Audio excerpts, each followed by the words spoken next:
Sebastião Bugalho, 28 anos, profissão comentador político, foi jornalista. Não é a primeira vez que é candidato numas eleições. Em 2019, a convite de Assunção Cristas, integrou a lista do CDS à Assembleia da República. Depois decide não assumir o mandato no Parlamento. Era líder então do partido, Francisco Rodrigues dos Santos. Agora é convidado pelo líder do PSD para cabeça de lista às europeias. É um candidato não militante de nenhum destes partidos, mas Sebastião está mais próximo do CDS ou do PSD?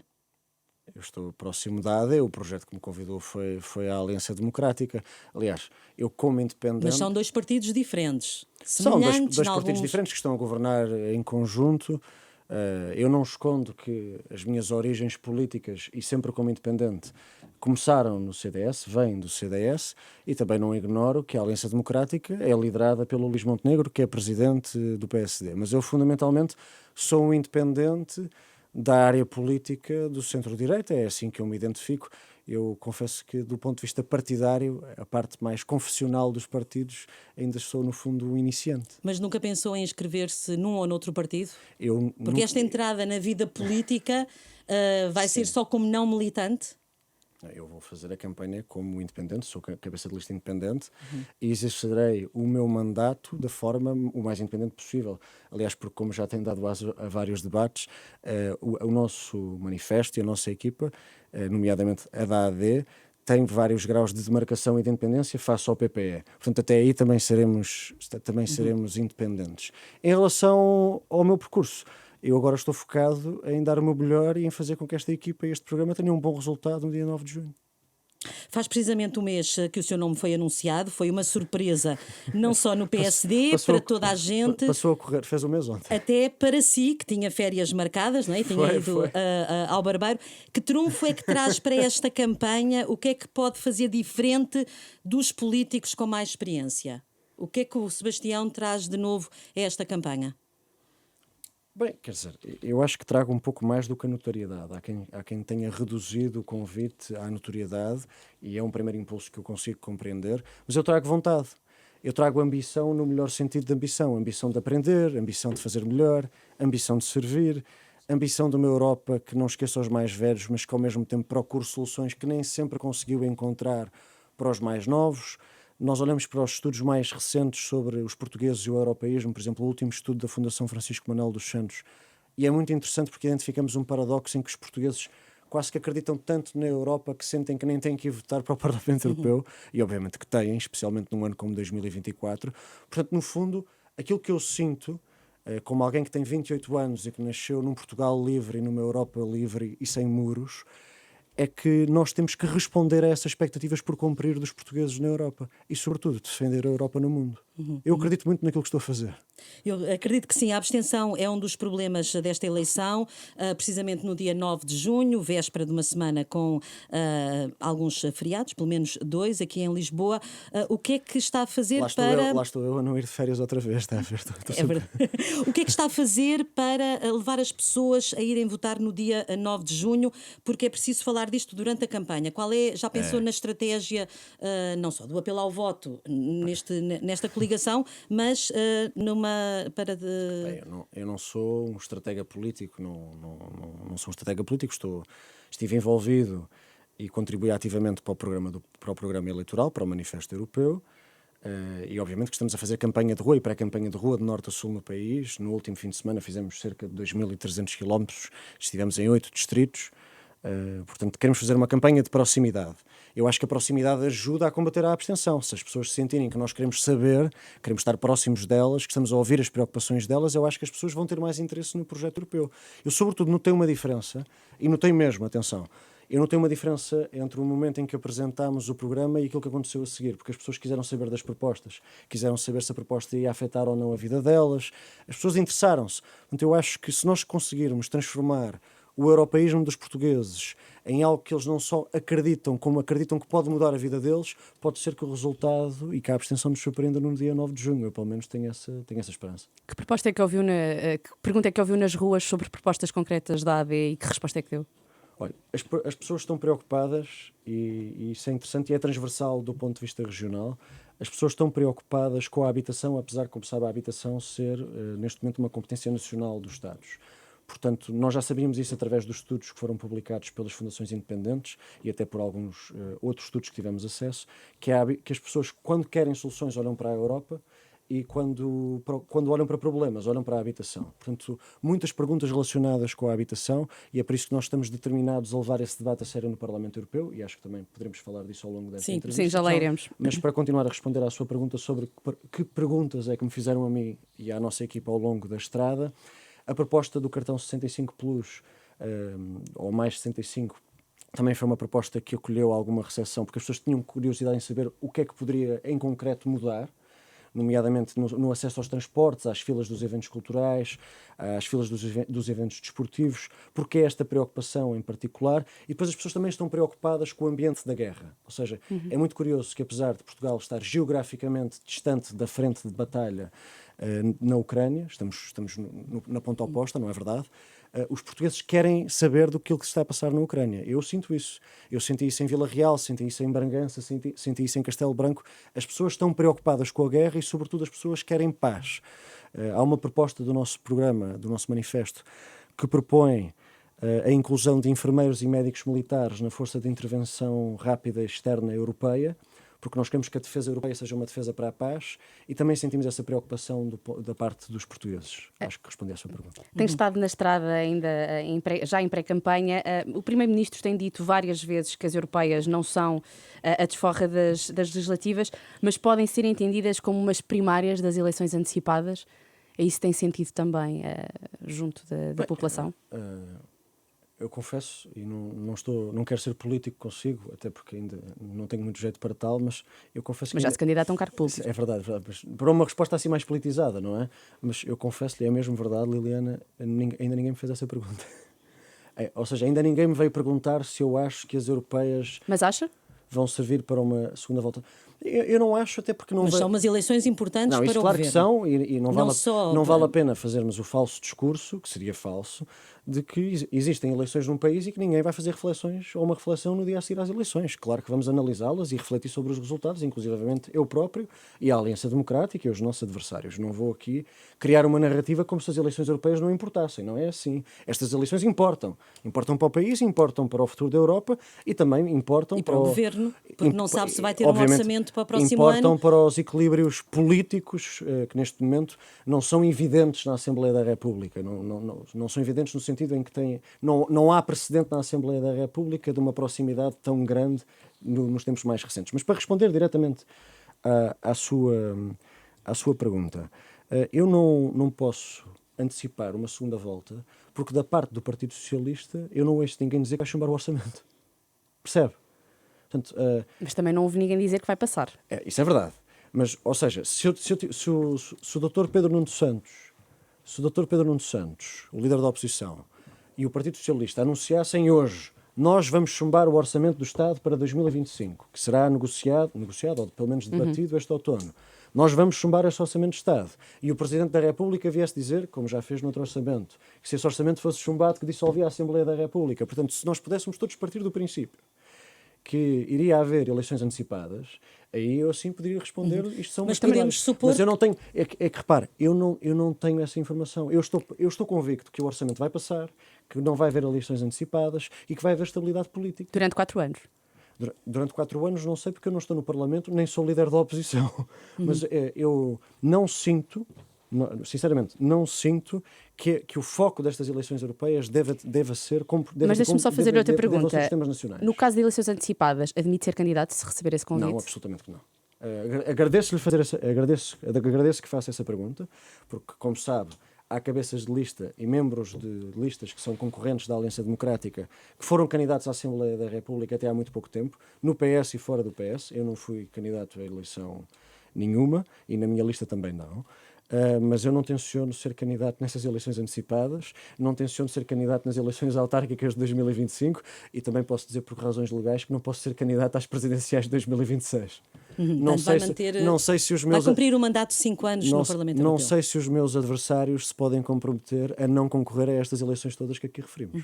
Disse na entrevista à CNN, uma das primeiras que deu já como candidato, que é independente porque não tem medo de dizer o que pensa. Eu gostava de ouvir a sua opinião sobre um dos temas que tem desde sexta-feira marcado a atualidade aqui no país, que é sobre a atitude do Presidente da Assembleia da República na semana passada. Disse Aguiar Branco sobre a declaração de André Ventura. O que eu queria saber é se também acha que um deputado pode chamar burra ou preguiçosa a qualquer etnia ou raça.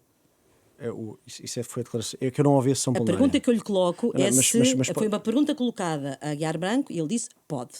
Se um deputado pode chamar, num debate no plenário, burra ou preguiçosa a qualquer etnia ou raça. A pergunta foi colocada pela líder parlamentar do PS. Aguiar Branco disse que sim, que podia. E eu gostaria de saber se concorda com o Presidente da Assembleia. Não sendo deputado da Assembleia da República e dificilmente de ser Presidente da Assembleia da República, não quero estar aqui a comentar assuntos nacionais, mas obviamente que tenho uma opinião e que eu não me vou esconder dessa opinião. Legalmente e do ponto de vista regimental, um deputado pode dizer isso. Moralmente e politicamente não o deve fazer. A minha questão é se o Presidente da Assembleia da República esteve bem ou deve ou não fazer uma tal advertência. Eu acho que o equilíbrio entre a liberdade de expressão dos deputados num Parlamento, que tem que ser sagrado, é muito difícil de gerir, mesmo muito difícil de gerir, com a defesa de direitos de minorias e direitos humanos. Eu posso lhe dizer que se estiver algum dia sentado num plenário, seja na Assembleia da República, seja no Parlamento Europeu, e alguém fizesse uma discriminação étnica desse género, por exemplo, nós fomos a única candidatura até agora, fomos a primeira e única candidatura até agora, que condenou as afirmações do cabeça de lista do Chega sobre o boato de que os judeus saberiam que o 11 de setembro ia acontecer e não foram trabalhar. Que obviamente é uma mentira e é um ato que roça o discurso de ódio, infelizmente, e que não devia ter lugar no espaço público democrático português. Se, comigo sentado num plenário, alguém tivesse esse tipo de afirmação sobre qualquer minoria étnica ou sobre qualquer outro tipo de minoria, eu posso lhe garantir que só teria duas reações. Primeira, ou responder para condenar. Segunda, ou levantar-me para sair da sala. Vamos então agora ao Parlamento Europeu, para onde se candidata. Já pensou em que comissões é que gostaria de sentar? Já sei que uma delas é os assuntos externos. Sim. Agora queria saber se há outro, porque pode fazer mais do que uma comissão parlamentar, pode integrar mais do que uma. Nós neste momento... Se poderia uma outra comissão que faça uma ponte com Portugal, como o turismo, a energia, o ambiente, Mas, sem querer contradizer a sua pergunta, os assuntos externos têm tudo a ver com Portugal, porque são os assuntos que têm a ver com política externa, com paz, com conseguir soluções para terminar conflitos, com assuntos humanitários, com aquilo que se passa no Médio Oriente. Quer dizer, vamos lá ver, vamos ver uma coisa. Os portugueses querem saber daquilo que se passa no mundo. Os portugueses não são indiferentes àquilo que se passa na Ucrânia. Os portugueses não são indiferentes àquilo que se passa em Gaza. Portanto, se nós, na nossa delegação portuguesa, tivermos uma voz ativa nos assuntos externos, também vamos representar os portugueses que estão preocupados com a paz e com os direitos humanos. Não digo o contrário, não, só estou a pensar noutro interesse outra comissão onde manifestei algum interesse tem a ver com a do mercado único, porque tem a ver com o processo de alargamento que está em curso, em que há vários Estados que têm neste momento estatuto de pré-adesão, e esse é um tema que me interessa porque acho que o futuro da Europa é um futuro com alargamento e acho que nós, Portugal, que somos um país, apesar de pequeno, relevante, e que eu quero muito que tenha um papel ativo no modo como o alargamento se vai desenrolar. Mas repare que seria injusto para a minha equipa, e é uma equipa que tem estado ao meu lado de forma indefetível, que contribuiu para o programa de forma ativa, que tem diversidade geracional, de percurso regional. Seria um pouco injusto eu vir aqui dar uma entrevista e começar a dizer que comissões é que quero ou não quero e condicionar todo o processo, quando obviamente temos todos interesses diferentes e temos que trabalhar para os conciliar. Portanto, eu neste momento não quero, para usar aqui uma expressão mais coloquial, estar a roubar comissões aos meus colegas. Mas admito que tenha sido já uma conversa que tenha sido... Não, obviamente que, como deve imaginar, obviamente que até olhando para o percurso até olhando para o percurso desta equipa e até olhando para o excelente trabalho que a Lídia Pereira fez, porque é recandidato ao Parlamento Europeu, obviamente que há áreas e comissões... Será a única com experiência no Parlamento Europeu É da vossa equipa. É a nossa recandidata, é a nossa porta-voz e coordenadora do programa. Obviamente que vamos ter em conta as especializações e as preferências de cada um. Não é por eu ser cabeça de lista que acho ou que reivindico o monopólio político de protagonismo desta equipa. Pelo contrário, isto é um trabalho de equipa. No Parlamento Europeu, os deputados eleitos pela Aliança Democrática irão integrar a família política do PPE. É este Certo. o grupo que, segundo as sondagens, irá vencer as eleições europeias, que mais se posiciona. Oxalá.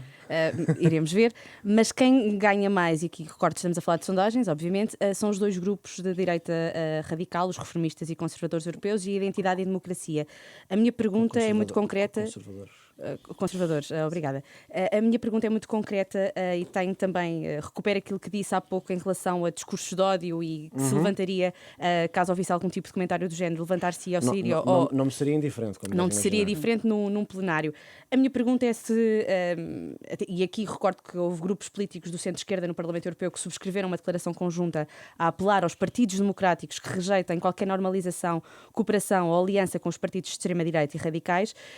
Concorda com este cordão sanitário à extrema-direita? Ou, se quiser, coloca a pergunta de outra forma, que é qual será a proposição da Aliança Democrática no PPE e se o não é não nacional deverá ser também um não é não europeu? Digamos que, para usar a sua expressão, são nãos diferentes, não é? Ou nãos diferentes. Mas os perigos são os mesmos. São, apesar das direitas não serem as mesmas. Vamos ver se eu consigo responder à pergunta, porque a pergunta é longa e a pergunta é complexa, e eu quero dar uma resposta que seja verdadeira e assertiva. Não há geringonça no Parlamento Europeu, não é? Ou seja, eu não vou ter que me aliar com a identidade e a democracia para fazer uma maioria parlamentar e governar. Isto não vai acontecer. Ou seja, o não é não de Luís Montenegro, que está a ser mantido na Assembleia da República, não pode ser transposto para o Parlamento Europeu. A realidade não é a mesma. E as direitas e as extremas-direitas, como dizia a Liliana, também são diferentes nas suas famílias. Ou seja, a identidade e a democracia teve um cabeça de lista alemão que disse que nem todos aqueles que fizeram parte das SS, que era uma força nazi, eram criminosos. Nos conservadores e reformistas, obviamente, que fizeram parte, por exemplo, os conservadores britânicos, que de nazi não têm nada, derrotaram os nazis, não é? Mas tem o Vox. Mas o que eu estou a dizer é que estas famílias, dentro de si próprias, são diferentes. Há partidos que fazem parte dos conservadores e reformistas, com os quais eu, obviamente, não tenho hipótese de diálogo. Mas há partidos dos conservadores e reformistas onde eu acho que o diálogo é possível.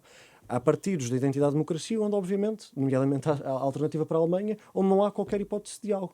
Mas isso aí não é só no Parlamento Europeu. Nós, quando olhamos para a Comissão Europeia, neste momento, a Comissão Europeia, no fundo, não é o governo da Europa, mas desempenha funções de governação europeia. Se quisermos usar essa imagem, o governo da Europa é a Comissão, não é? Se fizermos um paralelismo. Legislador, sim. Na Comissão Europeia já há um comissário conservador.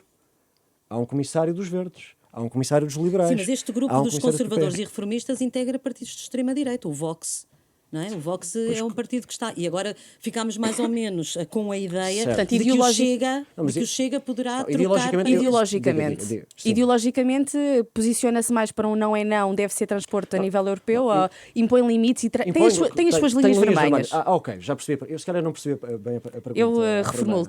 Quais é que são as suas linhas vermelhas? As minhas linhas... E as linhas vermelhas da Aliança Democrática, naturalmente. As linhas vermelhas da Aliança Democrática são o não é não que Luís Montenegro tem feito por cumprir e, a meu ver, tem cumprido.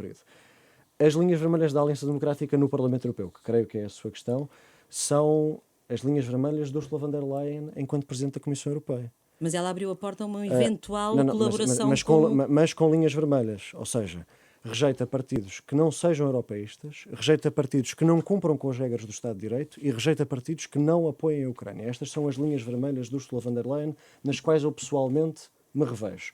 Mas também quero deixar aqui claro e relembrar os nossos ouvintes, e julgo que também é útil para a nossa conversa, que mesmo quando o PPE vai mais à direita ou tem posições mais ortodoxas, nomeadamente em relação às taxas de juros, nomeadamente às questões do Pacto de Asilo e Migrações, a AD, o PSD e o CDS não abdicaram de ter a sua própria posição. Ou seja, a nossa equipa, o nosso projeto, se tiver que se bater pelos interesses dos portugueses e pelos interesses dos portugueses em matéria de direitos humanos e de direitos humanitários, vai fazer isso. E para lhe responder muito diretamente, vai fazer isso seja no PPE, seja face a qualquer outra família política. Acho que acho que é importante que isso fique claro, até para os nossos eleitores. Falámos agora na Comissão Europeia, aliás, Ursula von der Leyen é a candidata do PPE. A questão que coloco é se Miguel Poiares Maduro tem perfil para ser indicado por Portugal para ser comissário europeu. Isto tem que... Quer dizer...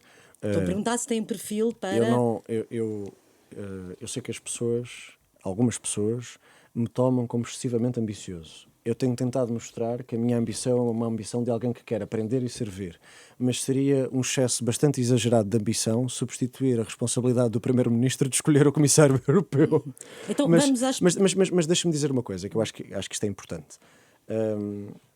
Eu tenho respeito pessoal pela doutora Marta Temido, enquanto minha adversária, enquanto política portuguesa, e solidariedade e empatia pelo aquilo que ela passou, obviamente, enquanto ministra, que teve que lidar com uma pandemia. Mas tenho que deixar aqui claro que há aqui uma contradição. E acho que era importante que os nossos ouvintes e que nós que estamos no espaço público façamos essa reflexão. Que é, a doutora Marta Temido e o Partido Socialista nestas eleições europeias têm elogiado recorrentemente o Next Generation EU, o PRR, que nós chamamos Bazuca, a emissão conjunta de dívida, a aquisição conjunta de vacinas. Todas essas medidas, como vocês sabem, foram medidas feitas durante a comissão de Ursula von der Leyen. Portanto, aquilo que eu não percebo é porque é que a doutora Marta Temido tem passado as últimas semanas a elogiar o mandato de Ursula von der Leyen, mas depois diz que ela está feita com a extrema-direita e não assume se vota ou não vota nela para recandidata à Comissão Europeia. Quer dizer, a doutora Marta Temido tem que escolher se concorda com as políticas, então também tem que concordar com a política que é Ursula von der Leyen. E também há outra coisa que eu gostava de dizer, se me permitem, sem querer roubar muito mais do vosso tempo, que é, eu não vou fazer à doutora Marta Temido aquilo que ela tem tentado fazer com a AD. Porque a doutora Marta Temido tem tentado combater o programa do PPE em vez de combater o programa da AD. Eu também podia chegar aos debates e dizer, doutora Marta Temido, os socialistas governam em Malta e o aborto está criminalizado. E governam desde 2013. A doutora Marta Temido acusa o PPE de construir muros físicos nas fronteiras, mas o governo socialista em Espanha também tem em Ceuta e Melilla muros físicos. Eu também podia ir para os debates com a Marta Temido, fazer guerrilha política com os outros socialistas europeus que não são os socialistas portugueses. Mas de que é que isso adiantava para o debate português? De que é que isso adiantava para arranjar soluções para a vida dos portugueses na Europa? Para nada.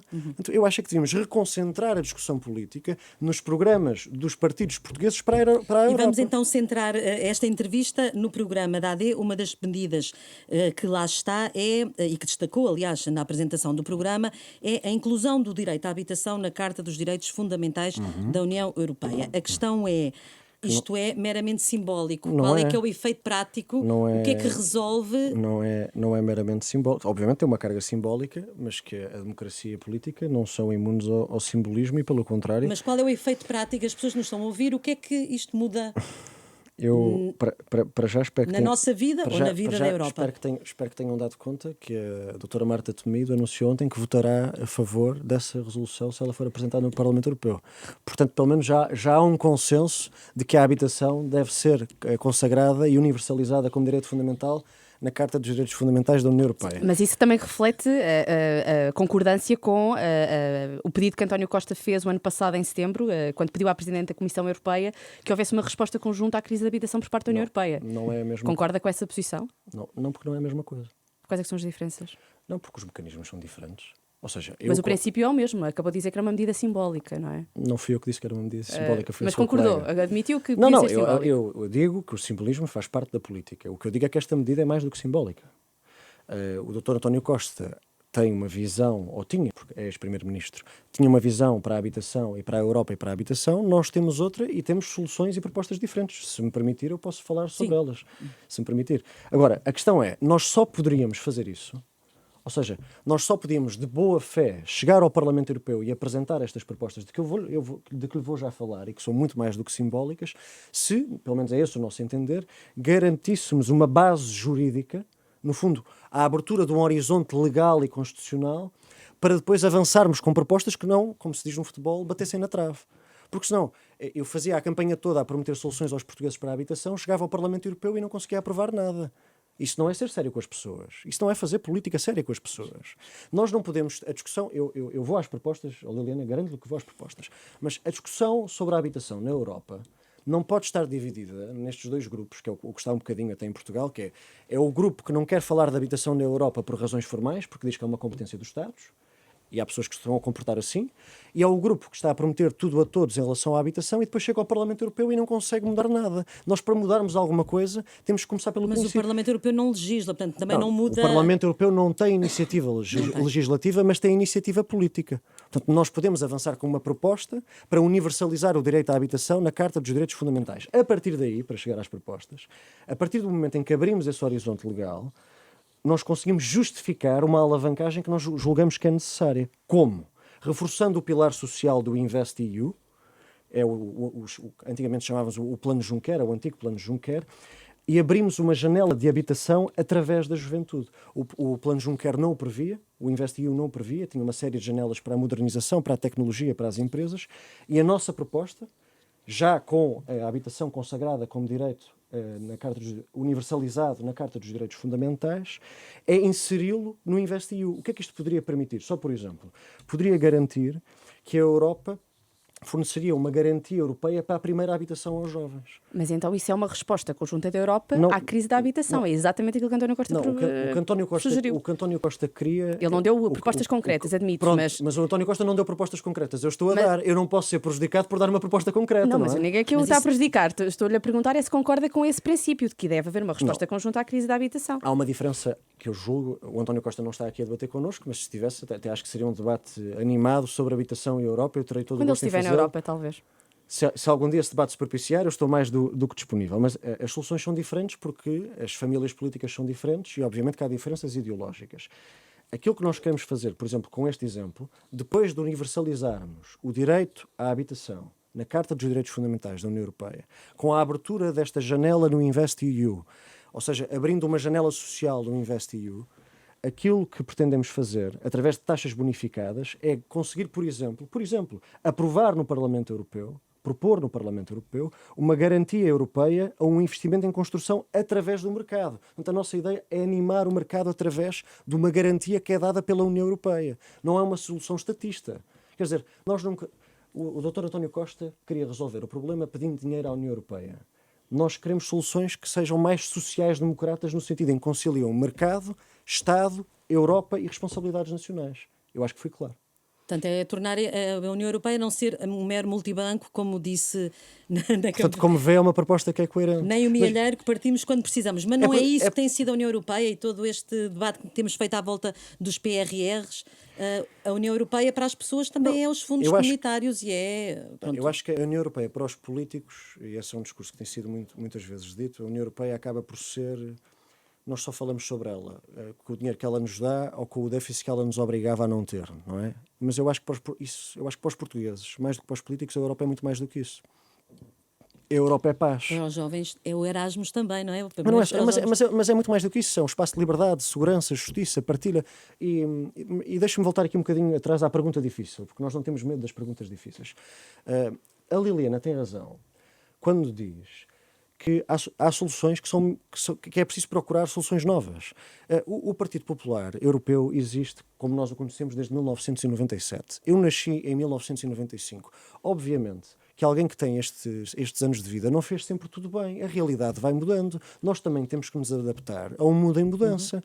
Quer dizer, se há novas crises e novas preocupações, nós precisamos de procurar essas soluções. E nós sabemos que os portugueses querem que a Europa faça parte dessas soluções.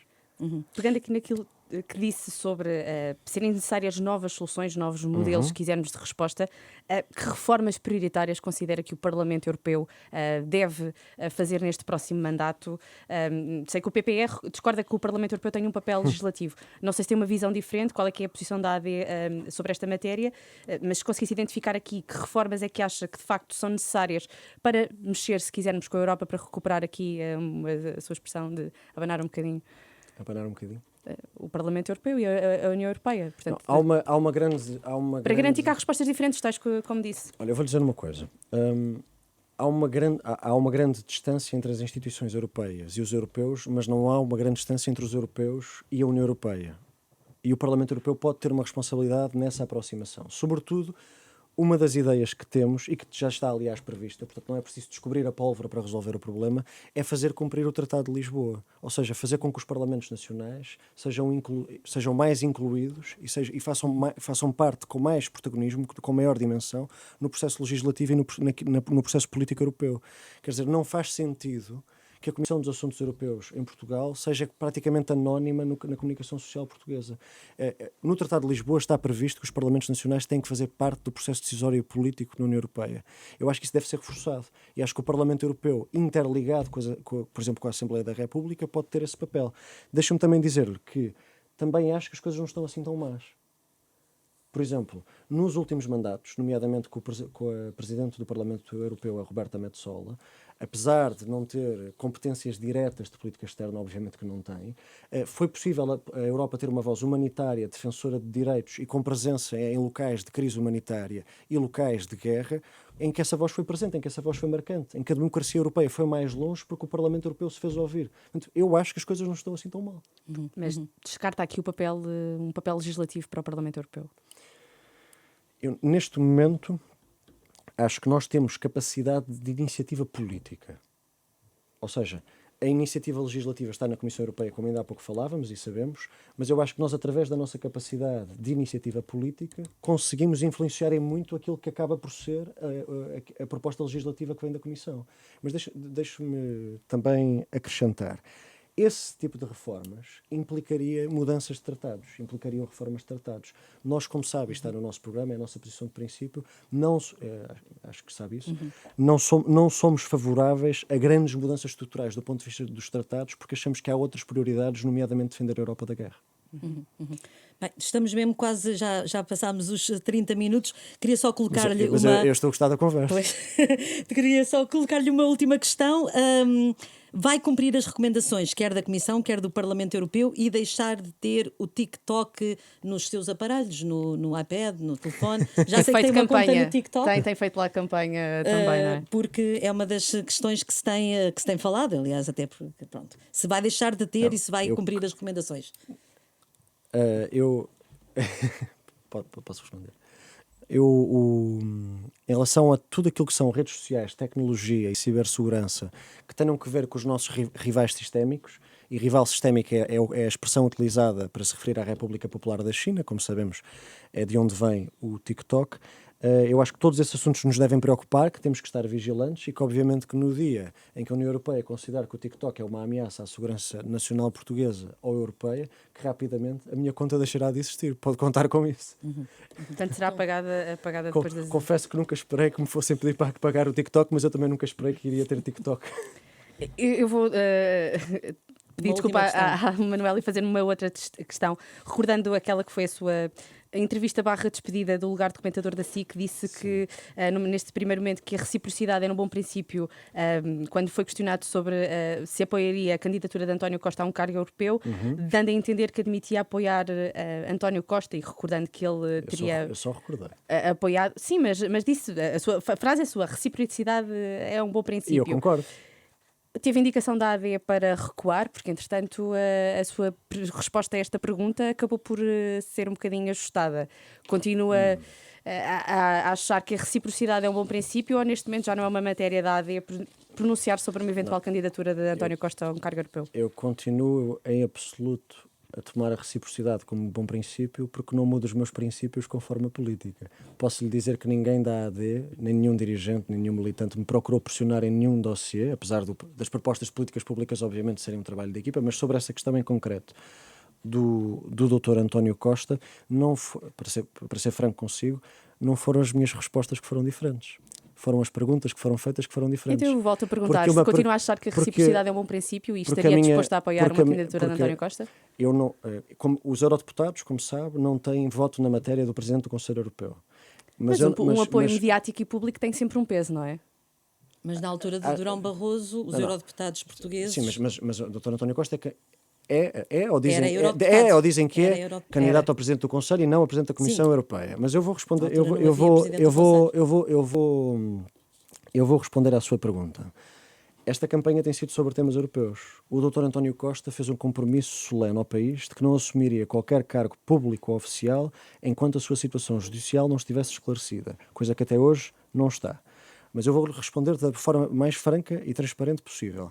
Nós não vamos fazer campanha a favor do Dr. António Costa. Não nos vamos pendurar em cima da situação de António Costa para fazer campanha. Mas também não vamos fazer campanha a favor dele.